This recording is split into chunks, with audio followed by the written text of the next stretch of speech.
Most people believe investing only makes sense once you already have a lot of money. They tell themselves, I'll start when I earn more, or I'll wait for the next big market drop, or I'll invest when life finally settles down. Years pass, nothing changes, and the opportunity quietly slips away. Here's the reality most beginners never hear.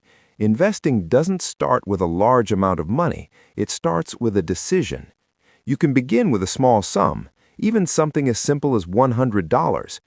What actually determines long-term success isn't how big your first step is, it's how early you take it. Time is the most powerful force in investing, far more powerful than intelligence, predictions, or market timing.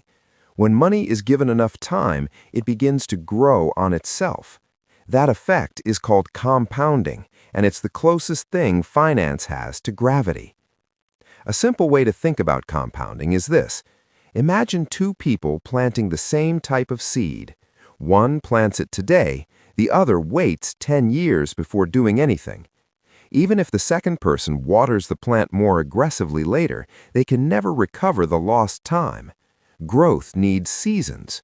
Once they're gone, they're gone. That's why this guide exists. The goal here is to give you a clear, beginner-friendly roadmap, a structure you can actually follow. Not hype, not shortcuts, just a system that works, starting with your first small investment and continues working for decades. And here's the good news. Successful investing is surprisingly boring.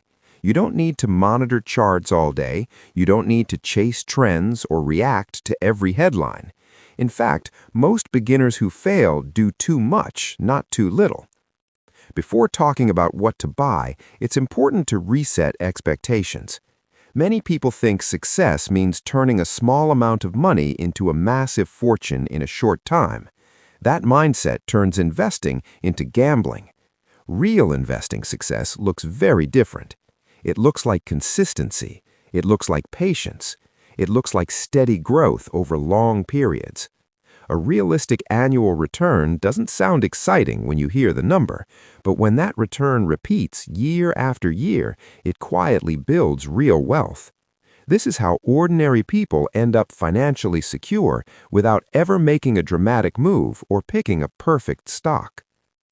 The first building block of a smart portfolio isn't an individual company, it's something broader.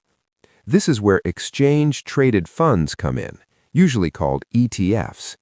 An ETF is a single investment that represents ownership in many companies at once. Instead of betting on one business, you spread your money across an entire market. Think of it like this. Buying one stock is choosing one tree. Buying a broad ETF is owning the whole forest. Some trees will struggle, others will thrive, but the forest keeps growing. A broad equity ETF that tracks a large market index becomes the core of your portfolio. It's designed for long-term growth, built to survive market cycles, and diversified enough to reduce unnecessary risk. This is why professionals treat it as the foundation rather than a side option. ETFs also differ in how they handle income.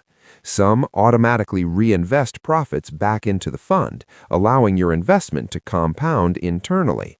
Others pay those profits out to you as cash.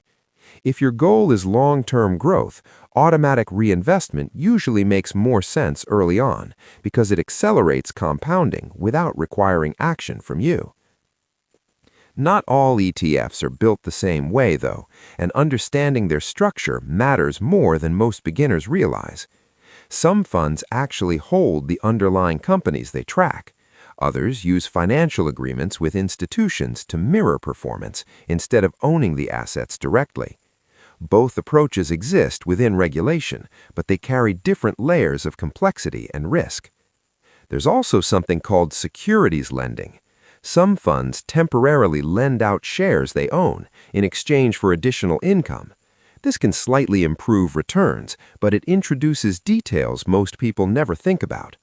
None of this is meant to scare you. The point is awareness. Knowing what you own builds confidence, especially during market stress. Once your core investment is established, the next question naturally appears. When does it make sense to buy individual stocks? The answer is simple: after the foundation is in place. Your core ETF is the structure holding everything together. Individual stocks are additions, not replacements.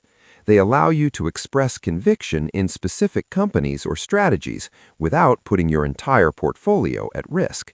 Used correctly, they enhance growth. Used recklessly, they introduce unnecessary volatility. Another asset class that often enters the conversation is real estate. Buying property directly isn't realistic for most beginners, but there's another route. Real estate investment trusts, often called REITs, allow investors to own shares in companies that manage income-producing property. These businesses are required to distribute most of their profits, which creates regular cash flow. REITs offer exposure to real estate without the operational headaches, but they come with their own sensitivities. Interest rate changes can significantly affect their prices, even when the underlying properties remain profitable. For beginners, real estate ETFs often provide a safer way to participate by spreading exposure across many companies instead of relying on one. At this point, investing can start to feel overwhelming. Different assets, different risks, different behaviors. This is where structure becomes your best friend. A simple framework used by professionals is the core satellite approach. The idea is straightforward. Most of your portfolio sits in the core, usually a broad market ETF. Around that core, you add smaller satellite positions. These might include sector funds, dividend strategies, or individual stocks you believe in. The satellites add personality and flexibility. The core provides stability and growth. If a satellite underperforms, your foundation remains intact. If a satellite performs exceptionally well, it boosts results without risking everything. Before any of this works, though, one critical decision must be made correctly: choosing a broker. Your broker is the gateway to the market. Safety comes first. Regulation matters. A properly regulated broker is required to separate client funds, follow strict rules, and provide transparency. Low fees mean nothing if the platform itself isn't trustworthy. Costs are the next consideration. Some platforms advertise free trades but recover money through less obvious charges. Currency conversion fees, spreads, and account maintenance costs all add up over time. What matters is the total cost of owning investments, not just the headline number. Ease of use is also essential. A confusing interface increases the chance of mistakes. Investing should feel simple, not stressful. Fractional shares are often marketed as beginner-friendly tools, and they can be helpful. They allow you to invest small amounts in high-priced assets. However, they also come with limitations. In many cases, fractional ownership doesn't carry the same rights as full shares and may be handled differently in extreme situations. They're useful, but they shouldn't become the entire strategy. When it's time to place trades, beginners usually encounter another decision: market orders versus limit orders. A market order executes immediately at the best available price. It's simple and effective for small transactions. A limit order allows you to set the price you're willing to accept, offering more control at the cost of speed. Starting simple is fine. Precision comes later. Once everything is set up, the real work begins, and it's surprisingly minimal. Build the portfolio according to your plan, invest consistently, avoid unnecessary changes. Most damage in investing comes from emotional decisions, chasing hype, overreacting to news, constantly switching strategies. Fear of missing out pushes people to buy at the worst times and sell when patience is most needed. Another common mistake is overcomplicating the portfolio. Owning too many positions doesn't always reduce risk. Sometimes it just reduces clarity. A focused, well-structured portfolio is easier to manage and often more effective. Fees are a silent enemy. Small percentages don't feel dangerous, but over decades they quietly erode compounding. Keeping costs low is one of the easiest ways to improve long-term results. Then there's overtrading. Doing something feels productive, but in investing, activity often works against you. The strongest results usually come from holding quality investments through multiple market cycles. Eventually, markets will fall. It's not a question of if, but when. Declines are part of the process. During these periods, portfolios can lose significant value on paper. The emotional pressure is real. Headlines become dramatic. Fear spreads quickly. History shows that markets recover, but panic sellers often miss the rebound.